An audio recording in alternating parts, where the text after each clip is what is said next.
Welcome to Not Milk Never Milk. Subscribe if you're lactose intolerant. In this video, I will explain how to put your BMW M3 into neutral. First, for models with a dual clutch transmission, or DCT, and the engine running, the process is quite simple.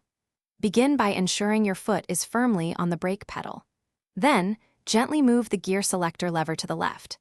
This action will engage neutral, and you should see the letter N illuminate on your dashboard, confirming the selection. It's a quick and easy way to prepare your car for a brief stop or light movement.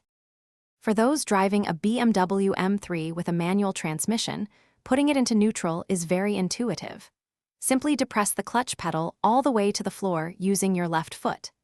Then, move the gear shift lever to the center position, ensuring it is not engaged in any specific gear.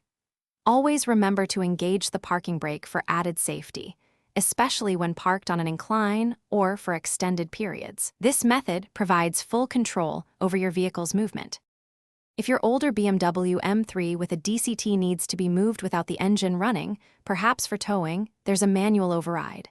First, insert the key and press the brake pedal. Carefully lift the shift boot around the gear selector. You will find a small white lever or component underneath. Use a small, flathead screwdriver, often found in your car's toolkit, to gently push this lever backward. This action will mechanically shift the transmission into neutral, allowing the car to be moved.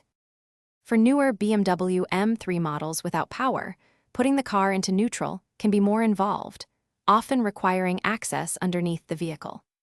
This typically means jacking up the car, removing an underbody panel, and manually engaging a release lever on the transmission itself. Due to the complexity and potential safety risks, it is highly recommended to consult your owner's manual or seek professional assistance for these situations. Always ensure the parking brake is engaged once neutral is selected for safety.